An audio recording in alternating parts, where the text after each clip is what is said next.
nuova pedaliera Cube Controls SP01 versione Core.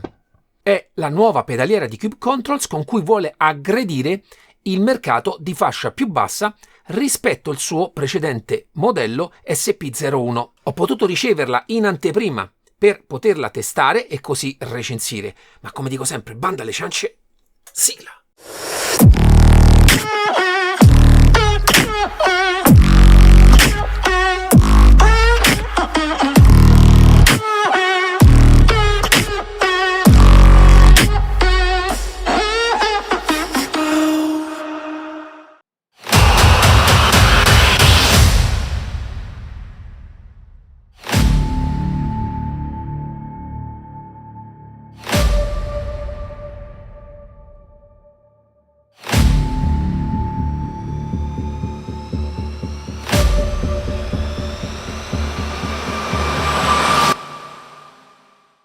Ciao ragazzi, siamo qui oggi per la recensione della pedaliera SP01 Core di Cube Controls. Spero vi siate goduti l'unboxing, ma lo trovate all'interno del mio canale. Entriamo subito nel vivo su quelle che sono le caratteristiche di questo nuovo prodotto. Ma questa volta la recensione la andrò a fare confrontando pedale per pedale anche con quello che è il modello superiore, che ho già recensito qui nel canale. Iniziamo quindi con l'acceleratore.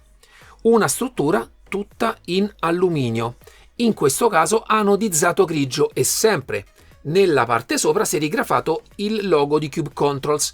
Anche in questo caso le pedane sono le stesse identiche che avevamo ritrovato anche nel modello SP01. In questo caso andiamo a perdere delle piccole lavorazioni che c'erano intorno al pedale e cambia giustamente la serigrafia sul pedale. Il materiale di cui sono fatto è alluminio. Ogni pedale poi nella parte dietro ha vari fori che daranno la possibilità di poter spostare la pedana più in alto o più in basso. E già qui vi faccio vedere la differenza di design dei due pedali.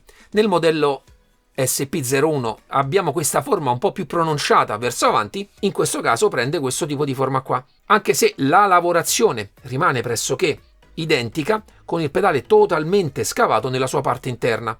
E questo non va a pregiudicare in nessun modo quella che è la robustezza, perché rimangono entrambi i pedali robustissimi. Per quanto riguarda il feeling abbiamo una molla a torsione nella parte interna e come anche nel precedente modello abbiamo questa vite Torx che va a dare più o meno precarico alla molla interna e quindi potete andare a indurire o ad ammorbidire quella che è la corsa del pedale. Vi dico che questo è un sistema ottimo a livello di feeling, fantastico per quello che è il range di durezza che potete dare a questo pedale. Vi dico che può diventare veramente duro. Infatti vi faccio vedere anche io come ho regolato questo, abbastanza duro, proprio perché mi piace avere un'ottima corposità per essere più preciso nel dosare le accelerazioni. Per quanto riguarda il fine corsa abbiamo sempre questa ghiera girevole con cui potremmo andarla a variare. Nella parte interna c'è una gomma che va già un po' a frenare quella che è la ghiera stessa, in modo che non vada poi a spostarsi quando andate a premere sul pedale. In più la parte esterna della gomma va anche a attutire quello che è il rumore del pedale in fase di pressione. Il sistema dietro, in questo caso rispetto all'altro modello, è stato totalmente rivisto. In questo caso è tutto alluminio. E per la parte interna, che è fatta in plastica, questo per favorire la fluidità del movimento del perno in metallo, e per andarla a bloccare in questo caso abbiamo un piccolo grano che va a bloccare la parte in plastica interna in modo che non vada a fuoriuscire nelle fasi di pressione. A livello di sensoristica rimangono sempre dei sensori di Hall che sono posti qui alla base del pedale. Per quanto riguarda il fulcro del movimento ci sono sempre dei cuscinetti a sfera come il precedente modello, ma cambia il sistema di bloccaggio del perno. Come vedete ci sono questi fermi che in realtà vanno a facilitare quello che è il montaggio e smontaggio del pedale stesso. Un bel tocco di design e ingegneria nella fase di assemblaggio. Per quanto riguarda poi il corpo del pedale è sempre in alluminio. In questo caso però vanno a cambiare un po' quelle che sono le lavorazioni. Naturalmente manderò dei video più specifici per farvi vedere nel dettaglio il cambiamento di lavorazioni, ma penso, se ve le faccio vedere così, che sia abbastanza visibile.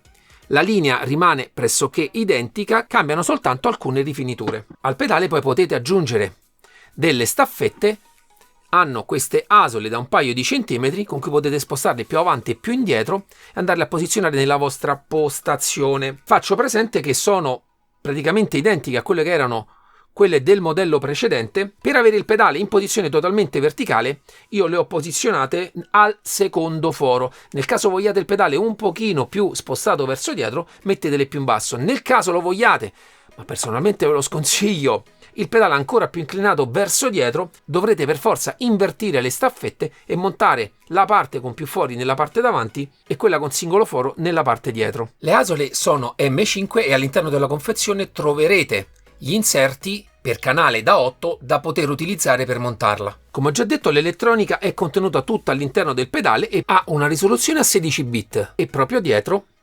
abbiamo i connettori sia per quanto riguarda l'USB Type-C che poi andrete a collegare al vostro PC, poi c'è il connettore per il pedale del freno, in realtà c'è un secondo connettore che mi fa presagire prima o poi uscirà anche la frizione. Penso quindi che possiamo passare al pedale del freno. All'interno della confezione ho trovato anche questi altri elastomeri. Abbiamo il giallo che è il più morbido, il blu che è quello più duro, il rosso che dovrebbe essere quello intermedio e poi un'altra molla. Nella configurazione base abbiamo un rosso e una molla. Vi dico già che ho provato varie configurazioni. La configurazione con cui mi sono trovato meglio è quella con elastomero rosso e elastomero giallo per la prima fase iniziale, ma scegliete voi quella che preferite. Ogni combinazione darà un effetto diverso. Anche montare per esempio due elastomeri rossi simulerà molto bene dal mio punto di vista quella che potrebbe essere un'autoformula. In realtà è possibile acquistare separatamente anche il Performance Kit, che era già disponibile per la pedaliera SP01.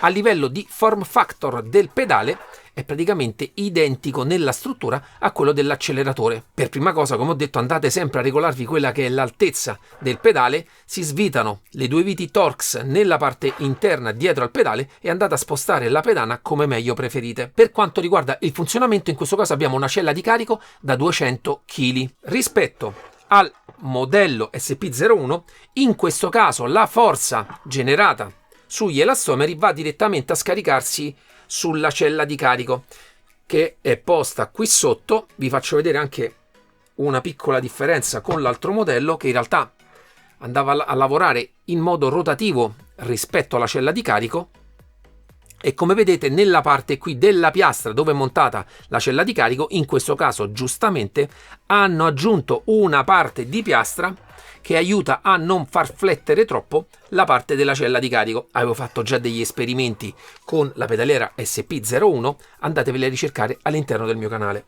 Per quanto riguarda il montaggio e lo smontaggio degli elastomeri o molle, si fa andando a svitare il perno principale con una chiavetta Torx. In realtà potrete andare a sostituire gli elastomeri o le molle come meglio credete. Il tutto si fa in maniera molto semplice direttamente sulla vostra postazione. La compattezza del pedale nella sua forma rende abbastanza semplice montarla in qualsiasi postazione e andare a fare questa lavorazione nella parte dietro. In questo caso, a differenza dell'altro modello, oltre la ghiera di precarico abbiamo anche una ghiera di bloccaggio che va a fermare la ghiera di precarico nella sua posizione. È una sorta di controdado, però stilisticamente molto più bello. In questo caso la precarico è anodizzata blu, quella di bloccaggio è anodizzata nera. Anche in questo pedale tutta la parte interna è coperta sempre da questa piastra in plastica. Personalmente sono molto utili perché le nostre pedaliere molto spesso le lasciamo lì in balia della polvere. Non il mio caso perché per ogni pedaliera ho sempre una bella cover che la va a coprire, ma ho visto pedaliere ragazzi con polvere in ogni dove. In realtà queste cover preservano tutta la parte interna perché la polvere potrebbe andarsi a accumulare. Aggiungo poi che anche su questo pedale c'è una vite di precarico perché c'è sempre una molla nella parte interna e questo potrebbe essere utile per alcuni nel caso vogliono simulare per esempio la parte di gioco iniziale che il pedale potrebbe avere con le pasticche e quindi andare a lasciare un pochino più lasco quello che è la compressione degli elastomeri e sfruttare la durezza della molla che è proprio nel fulcro del pedale. Come ho detto, lavora con una cella da 200 kg da cui fuoriesce questo cavo con il connettore che potrete andare a collegare al pedale dell'acceleratore. All'interno della confezione viene fornito anche una piccola prolunga nel caso vogliate montare acceleratore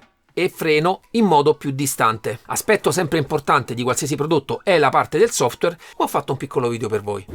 Eccoci finalmente alla calibrazione con il suo software. In questo caso vedrete visualizzata la versione SP01 perché non è stato ancora ufficializzato il nuovo software, ma è pressoché identico. Nella prima schermata andremo a vedere come si comporta il segnale rispetto alla pressione, ma andiamo subito nella seconda schermata e andiamo a fare una calibrazione. Cliccate su Calibrate, premete l'acceleratore, cliccate Save e avrete calibrato il massimo dell'acceleratore. Stessa cosa per il freno, premete con quella che vorrete la forza massima per il freno, salvate. A questo punto torniamo nella prima schermata, controlliamo che il segnale che viene rilevato sia il massimo e possiamo andare a fare delle piccole regolazioni nelle zone morte. Per quanto riguarda il freno, io tendo sempre ad appoggiare il piede sul pedale e dare qualche punto di zona morta. Ecco, già con il 2%, se io ci appoggio il piede magari a riposo, non viene rilevato nessun tipo di segnale. Questo perché la cella è davvero molto sensibile. Per quanto riguarda invece l'acceleratore, di solito tendo a dare una piccola percentuale nella parte alta per essere sempre sicuro di avere il segnale sempre al 100%. Andiamo quindi nella terza scheda ed è dove potremo andare a modificare il profilo di lettura del segnale. Andatevi a creare manualmente la curva che preferite, gli potete dare un nome, in questo caso Mirko, fate Save e avrete salvato il vostro profilo. Per tornare al default lo potrete scegliere dal menu a tendina e ritorna il profilo di default. In questo caso potrete sia esportare che importare nuovi profili. Nella quarta scheda, Device, potete andare a fare un aggiornamento del firmware. Nell'ultima schermata potete andare a vedere in che data è stato aggiornato il vostro firmware. Ma penso, per quanto riguarda il software, di avervi detto tutto. Ciao ragazzi, bentornati. Arriviamo quindi alle conclusioni finali, quelle che poi sono state le sensazioni durante la guida. Il primo aspetto è che anche se è un prodotto nuovo, non ho riscontrato nessun tipo di problema né a livello software né a livello meccanico e devo dire che ho apprezzato subito, personalmente, la forma che hanno scelto per la versione Core e soprattutto per quanto riguarda il freno, questa diversa geometria che fa sfruttare, dal mio punto di vista, in maniera migliore quella che è la cella di carico da 200 kg. Anche con quelli che sono i kit forniti di base, secondo me è possibile trovare qualsiasi feeling. Naturalmente il Performance Kit, che contiene anche dei cappucci aggiuntivi che danno la possibilità di creare anche altre differenze rispetto al kit originale, potrebbe essere una scelta consigliata per alcuni. Naturalmente a livello estetico strizza veramente l'occhio alla sua sorella maggiore. Mi piace questo rinnovato colore grigio, anche per andare a distinguere quella che è poi la linea di prodotti di Cube Controls, ma apprezzo molto che abbiano lasciato questo genere di pedane. A me sono piaciute anche nel precedente modello, molto utilizzabili sia con i calzini che con le scarpe. E a proposito di calzini, in questo caso li ho utilizzati con i calzini Cube Controls. Devo dire ragazzi, il modo migliore per sfruttare la loro pedaliera, ma mi sento di dire qualsiasi altra pedaliera. Ormai da tanti anni utilizzo le scarpette per giocare, devo dire che poter ritornare ai calzini i miei piedi ringraziano. Non sono dei calzini normali, perché ne ho provati anche altri che hanno la parte in gomma nella parte sotto per migliorare l'aderenza. In realtà uno è con la gomma e un altro è senza. Personalmente ho utilizzato quello con la gomma sul freno e quello senza sull'acceleratore, ma vedete voi qual è il piede a cui tenete di più. Sono in un materiale elastico, quindi si adattano benissimo al piede, oltre sempre i bei colori che ha Cube Controls a me piacciono tantissimo, ma l'aspetto che io ho trovato più importante è, ragazzi, la parte sul tallone. Vediamo se riesco a farvelo vedere. C'è un rinforzo, quando vi andate a appoggiare con il tallone sul vostro poggiatacco, in realtà la sensazione è la stessa che avete con le scarpe, con la migliorata sensibilità di non avere praticamente più la suola della scarpa nella parte dietro. Naturalmente noi giochiamo a casa nelle nostre camerette, ognuno nel proprio stanzino. Personalmente è stato un graditissimo upgrade. Tornando poi alla pedaliera, acceleratore. Le molle a torsioni secondo me sono il miglior modo per dare feeling a un pedale dell'acceleratore. Questo perché rende il movimento con una linearità migliore rispetto a quella a compressione e soprattutto super fluido. Apprezzo poi, anche se personalmente lo trovo un po' complicato nel realizzarlo, perché poi in realtà nell'utilizzo è molto semplice, il sistema per il fine corsa di Cube Controls, perché questo rende possibile andare a variare la corsa del pedale dell'acceleratore in maniera millimetrica, ma trovo veramente complesso il sistema per realizzarlo e anche costoso, poi fondamentalmente soprattutto adesso che lo stanno realizzando in alluminio, ma questo poi alla fine può dare solo che valore a questo progetto. Quindi nessun problema con quelle che sono tutte le regolazioni che si possono fare su questo pedale, tra i migliori sistemi anche per andare ad indurire il feeling, questo perché offre la possibilità di avere un pedale molto morbido ma anche molto duro. Forse è tra i prodotti che hanno il range maggiore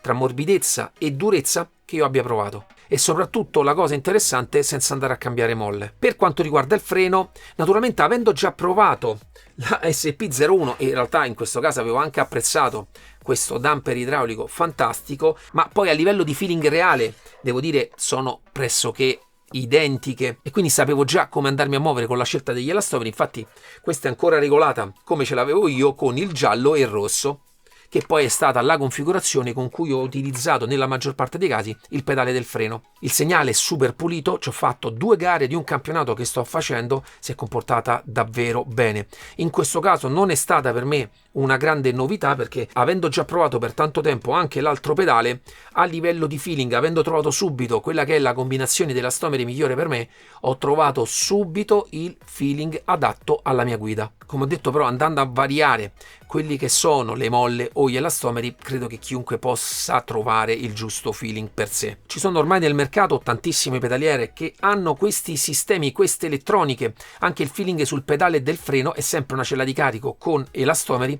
Il plus che io do quando uno sceglie un genere di prodotto di questo tipo è che guarda anche al design, guarda anche a un'azienda italiana che costruisce le cose in un certo modo. Naturalmente per chi guarda solamente il risparmio e l'euro probabilmente non sarà mai la pedaliera per lui, ma chi strizza l'occhio anche ad avere un prodotto costruito con determinati materiali e con determinata attenzione, personalmente consiglio un piccolo sforzo in più e comprarsi un gioiellino di questo tipo. Naturalmente durante la recensione avrete visto tutte le inquadrature che ho fatto, è davvero molto bella anche a livello estetico e sta benissimo sulla postazione. Naturalmente non è l'estetica che deve far scegliere un prodotto, ma qua c'è anche tanta sostanza. Quindi arriviamo al prezzo, si parte da 729 euro.